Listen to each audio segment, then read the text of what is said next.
En los últimos 2 años, la represión del gobierno ha dejado de ser una exageración de los opositores, algo que pasa de manera aislada y a muy pocas personas, para saltar a la vista de todos y sacar de la anestesia propagandística a miles de ciudadanos. El acceso generalizado a Internet, el agravamiento de las condiciones de vida, la valentía de las personas para protestar, la mayor diversificación ideológica y política del país, entre otros factores, han influido en que la represión se extienda visiblemente a muchos más cubanos y cubanas. La represión en Cuba ha existido desde siempre, es un rasgo congénito del sistema político cubano, pero quizás para muchos no fue hasta el sitio y allanamiento contra los acuartelados del movimiento San Isidro en noviembre de 2020, transmitido casi minuto a minuto por varios medios online, que el velo empezó a caer con mayor celeridad. Luego vinieron eventos como el del Ministerio de Cultura el 27N, el burdo manotazo de un ministro que se dice poeta, los actos de repudio frente a decenas de casas de opositores al gobierno. Pero la orden de combate y consiguiente represión contra las protestas del 11 y 12 de julio del 2021 sin duda fueron un parteaguas que reveló sin filtros de lo que es capaz el gobierno para callar a sus opositores, sean quienes sean. Las detenciones y juicios arbitrarios a los manifestantes, las decenas de denuncias de interrogatorios y coacción a periodistas, artistas y activistas y tanto más no son otra cosa que nuevas evidencias que revelan la esencia del gobierno del Partido Comunista. ¿Por qué ocurre esto? ¿Es nuevo en el escenario cubano? ¿Existe algún ordenamiento legal que le permita al Estado convertir en enemigos a sus propios ciudadanos? Mira este desmonte y saldrás de muchas dudas.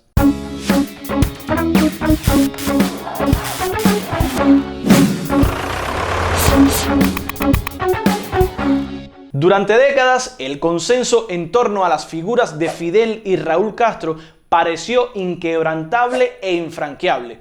Si bien es cierto que no hubo un momento en el que la gestión de ambos no tuviera oposición organizada, también debe decirse que era minoritaria y siempre estuvo sometida a una efectiva represión estatal. Incluso en los años 90, cuando más de 36.000 cubanos huyeron en balsa del país y otros cientos se manifestaron en las calles de La Habana, el control mediático y político era sólido y la seguridad del Estado podía actuar a sus anchas.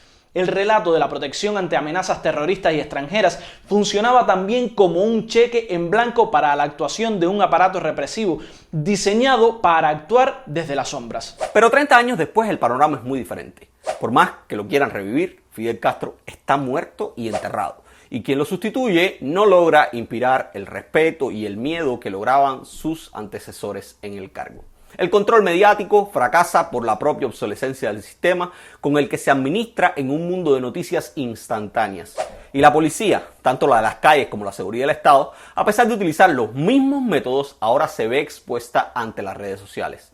A pesar de esto, el gobierno ha apostado a que el costo político de reprimir en público sea menor que el miedo que puede infundir para detener a toda costa esta ola de protestas. Pero la receta de llamar contrarrevolucionarios, gusanos, lamebotas, vendepatrias y toda esa sarta de ofensas que han creado para calificar sencillamente a una persona que se opone al gobierno, esa receta funciona cada vez menos porque cada vez son más los cubanos que se oponen privada y públicamente al gobierno por la ineficiencia, la torpeza, la corrupción, los lujos inmerecidos de unos pocos, las injusticias y la propia represión que empuja una espiral creciente de tensiones y visibilidad de esas tensiones.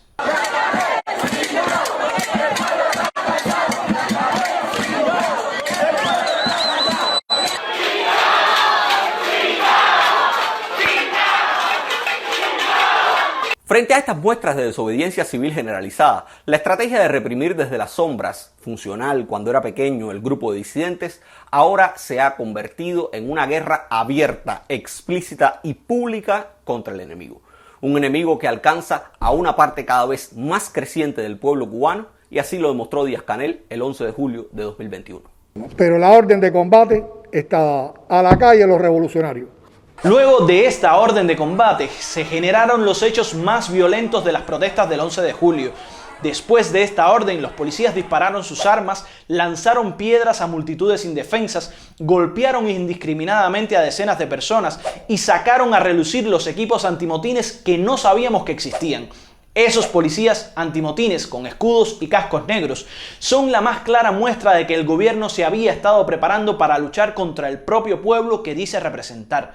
Los análisis de Díaz-Canel ese 11 de julio lo demuestran también.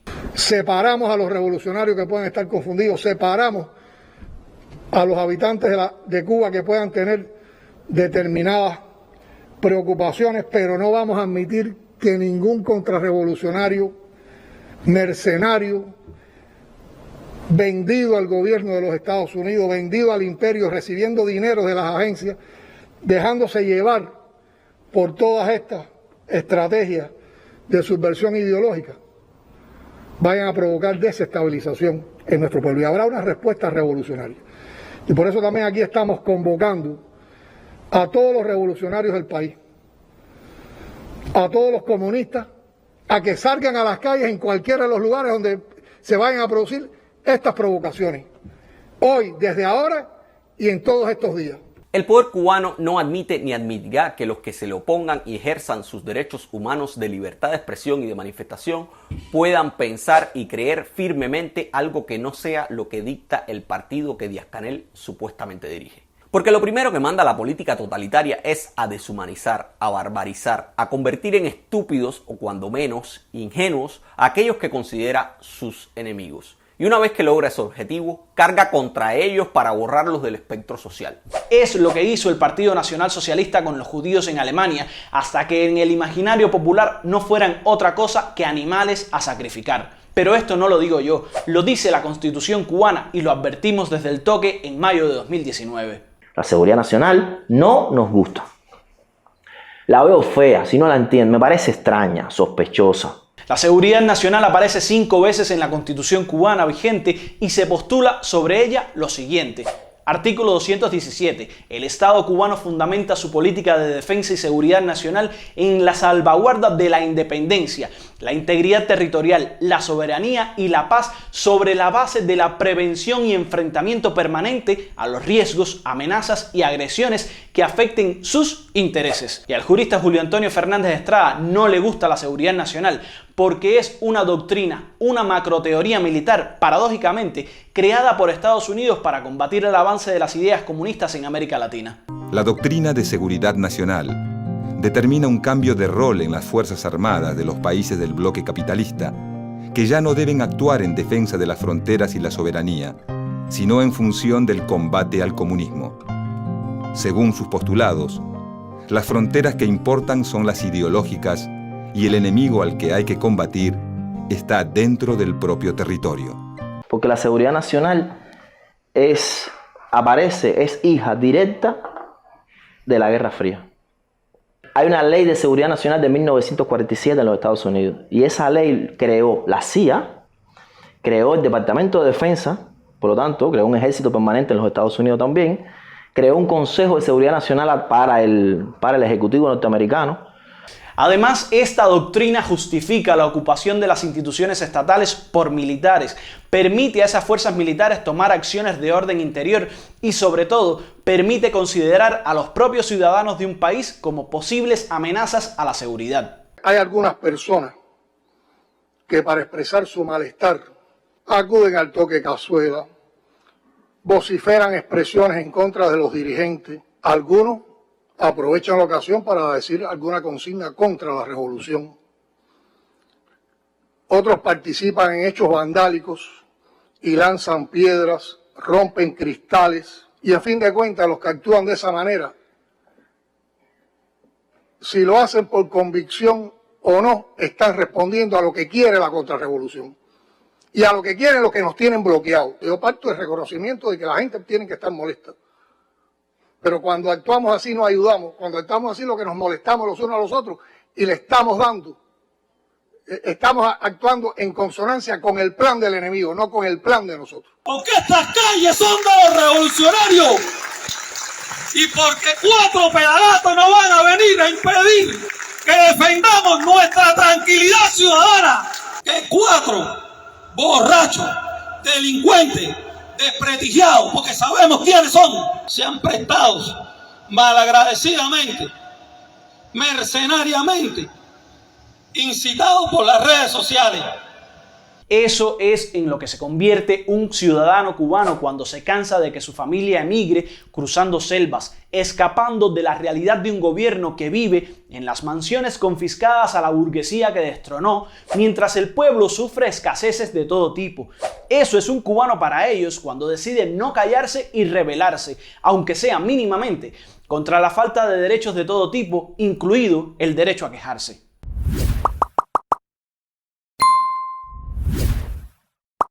Hasta aquí nos puede resultar bastante claro el asunto, pero seamos exhaustivos. No es lo mismo defensa nacional que seguridad nacional. La defensa está contenida en las diferentes acciones que puede tomar un Estado para prevenirse ante los peligros y distintas agresiones de las que podría llegar a ser objeto. Pero la seguridad es un concepto más amplio, una condición que según la ONU en los estados consideran que no existe peligro de ataque militar, presión política o coerción económica de manera que puedan seguir libremente su propio desarrollo y progreso. Pero no pueden confundirse, como sucede en Cuba, los términos de seguridad nacional con orden y seguridad pública. La seguridad nacional es un concepto diseñado para proteger la soberanía de los estados. El orden y seguridad pública tiene que ver con la capacidad y obligación que tienen los estados de mantener el orden público, proteger la integridad física de las personas y sus bienes y prevenir la comisión de delitos e infracciones de la ley. También les permite auxiliar a la población y en caso de siniestros y desastres. Es muy amplia la gama de actividades que realiza y todas son fundamentales para la estabilidad de un país. Cualquiera que falle propicia la inseguridad de la población con consecuencias negativas.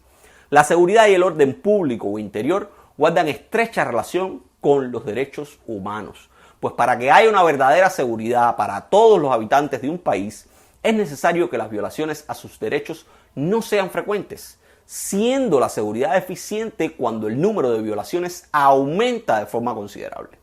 No puede apelarse a la seguridad del país para justificar, como se hace en Cuba, violaciones de derechos que se cometen para garantizar la seguridad del gobierno o de la clase política. La seguridad y el orden públicos tienen como finalidad principal mantener la paz y el orden interior de los estados, pero sin afectar los derechos y las libertades de los individuos. En resumen, el Estado cubano ha optado por saltarse los principios de la seguridad pública para iniciar, bajo el amparo de la seguridad nacional, una guerra en contra de la parte de su propia población que le adversa. Para ello, apelan constantemente a la vinculación de todos los que disienten en Cuba con intereses y actores externos, el enemigo foráneo del que necesita protegerse. Con la justificación de la seguridad nacional y la defensa de la soberanía nacional, el régimen cubano intenta continuar acabando con la soberanía popular, con la capacidad de la gente de autodeterminar democráticamente el destino de su nación. Por todo esto es que la paranoia guerrerista nacional lleva a pedidos tan absurdos y peligrosos como este que hizo la periodista Rosa Miriam Elizalde. Ahora lo que estamos viviendo es la disputa del día después del 11 de julio en medio de una guerra. Ayer hablando con Tristán Bauer me decía, ¿te acuerdas que hablábamos de que el Playa Girón de estos tiempos era la comunicación? Bueno, ya tienen los tanques en la playa. Nosotros llevamos 2 horas aquí, yo no sé si en estas 2 horas se ha armado un nuevo cibergelengue que ha puesto en tensión las autoridades, que ha sacado gente para la calle o qué está pasando. O sea, lo que antes transcurría en las catacumbas virtuales, ya ahora la tenemos a flor de piel todos los días. Ayer se armó un cibergelengue, por ejemplo, SOS Chipre, en nada. O sea, con muchachos que parecía que estaban jugando. Le podemos llamar a esta historia como querramos, guerra de cuarta generación, guerra comunicacional, guerra no híbrida, lo que sea. Pero sin lugar a dudas estamos en medio de una guerra. Ahora mismo era para que tuviéramos un gabinete de guerra. Estamos en gabinete de guerra. Para esta periodista, los ciudadanos con ideas contrarias al régimen que ella defiende solo pueden ser instrumentos de un poder enemigo al que hay que eliminar. Y la información periodística sobre la realidad cubana, la periodística, no la propagandística de los medios estatales, es nada más y nada menos que guerra mediática, híbrida o de cuarta generación. O sea, que la abundancia de carros de policía y la falta de ambulancias durante la pandemia no era real, o al menos no debería haberse mostrado. Tampoco debieron revelarse las millonarias inversiones del gobierno en hoteles vacíos en lugar de invertir en producción de alimentos para controlar la inflación. No, esta periodista piensa que la verdad sobre la realidad cubana es una cuestión de guerra mediática y para ello habría que contrarrestar con un gabinete de guerra. Estamos firmemente convencidos de que las calles, los parques y las plazas son y serán de los revolucionarios y que jamás negaremos a nuestro heroico pueblo el derecho a defender su revolución. Pero la guerra llegó, o al menos el amago de guerra. Y así fue contestada la petición de un grupo de activistas cubanos de marchar pacíficamente en noviembre de 2021. De acuerdo con lo aprobado en la resolución 001 del presidente del Consejo de Defensa Nacional para el año de preparación para la defensa 2021 y considerando el mejoramiento de la situación epidemiológica en el país, se mantiene la realización del ejercicio Moncada en la fecha programada los días 18 y 19 de noviembre, con la participación de los jefes, dirigentes y los órganos de mando y dirección, culminando el día 20 de noviembre con el Día Nacional de la Defensa. El gobierno cubano anunció el adelanto de operaciones militares, tan solo para contrarrestar una petición legal y constitucional de marcha pacífica.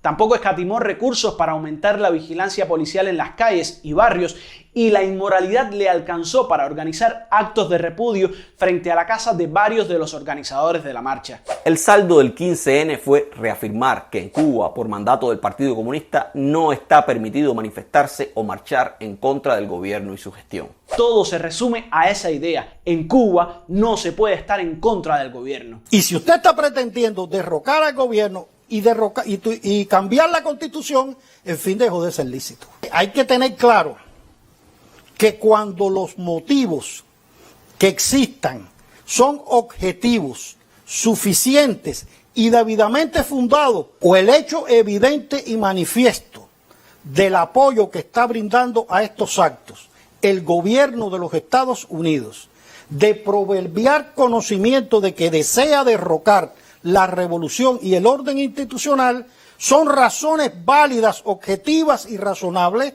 para darle a esta actividad de este agrupamiento el carácter ilícito en su actuación. Tienen que pasar por encima de nuestros cadáveres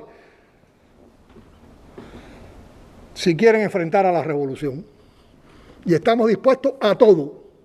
Antes de ser recogido en la Constitución, el concepto de seguridad nacional, prácticas e incluso organismos del Estado se habían reproducido bajo su amparo. Pongo como principal ejemplo la desaparecida Comisión de Defensa y Seguridad Nacional, que estaba dirigida por el oficial del Ministerio del Interior e hijo de Raúl Castro, Alejandro Castro Espín. Una comisión que tenía funciones desconocidas para la mayoría de los cubanos, pero que muchos reportes señalan como la encargada de liderar la guerra contra la corrupción impulsada en algún momento de su gestión por Raúl. Y además también lideró las negociaciones que llevaron al inicio del proceso de normalización de las relaciones entre Cuba y los Estados Unidos entre los años 2014 y 2016. Como parte de esas funciones, Alejandro Castro Espín, de acuerdo con un reporte de New Yorker, llegó incluso a reunirse en secreto con el director de la CIA para evaluar posibles cooperaciones en materia de inteligencia. Todas esas atribuciones y toda esa acción de esa comisión se produjeron al margen de cualquier ley o control de otros estamentos del Estado que debían cumplir con el encargo que paralelamente se le había entregado al hijo de Raúl y Vilma, en nombre también de la seguridad nacional cubana.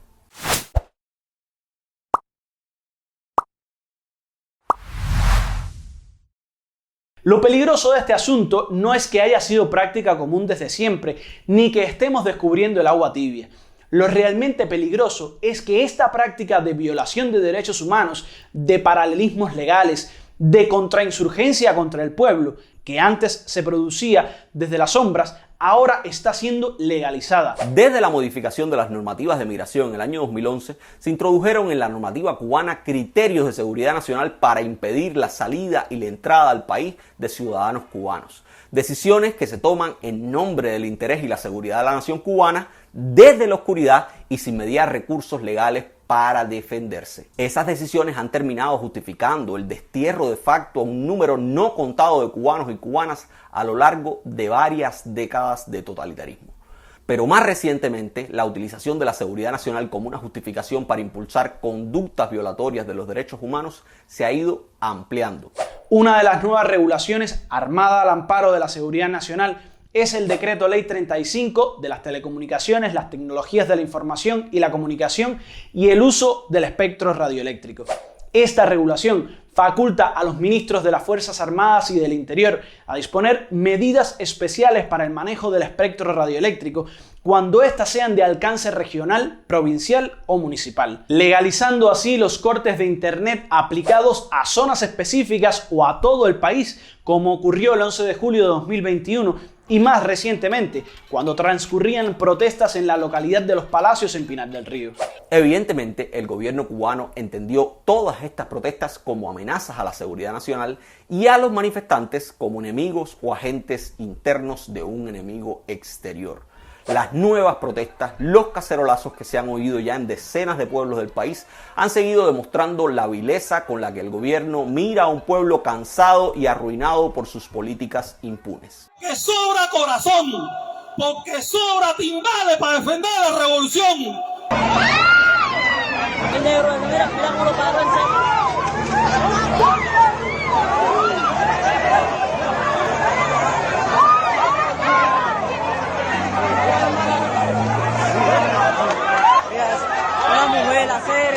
¡Patria o muerte! ¡Venceremos! Y siempre venceremos, porque somos más. Un gobierno revolucionario, como supuestamente dice el Partido Comunista, que es lo que ellos representan, ¿acaso no debería buscar permanentemente soluciones que permitan salir de la crisis, soluciones en conjunto con todas las fuerzas sociales y políticas y abandonar supuestas retrancas ideológicas? Lo cierto es que debería, pero el gobierno del Partido Comunista parece ser muy prepotente y responder a intereses más privados y de clase política que populares. Eso les impide refundar el sistema que está causando tanta pobreza y tanto malestar en la ciudadanía, y prefieren así soltar a sus fuerzas policiales y militares para hacer el trabajo sucio de acallar a quien se le oponga o incluso a quien apenas proteste. Así vimos a los muchachos del servicio militar salir a las calles con palos en las manifestaciones del 11 de julio. La situación cubana no tiene salidas mágicas ni efectivas a corto plazo. El mundo se aboca a una crisis económica por diversas razones y Cuba no escapa a esa realidad, agravada por una mala gestión gubernamental, falta de derechos y una economía en crisis ascendente y sanciones. La forma más sensata de que la violencia no escale, de que la pobreza y el hartazgo no se siga expandiendo, es que todas las fuerzas sociales y políticas en Cuba puedan dialogar y colaborar para construir un proyecto nacional sin exclusiones, con participación popular real en las decisiones y desterrando de una vez y por todas los estigmas ideológicos, los privilegios indebidos y la represión como método de control ciudadano. Eso o Cuba caminará irremediablemente a un abismo de violencia del que no será fácil salir como individuos y como nación. Lo lamentable de esta situación es que el gobierno pretende seguir dictando impune y privadamente los destinos del país y desde la ley y los recursos represivos está preparado para combatir a fuego y sangre a su propio pueblo.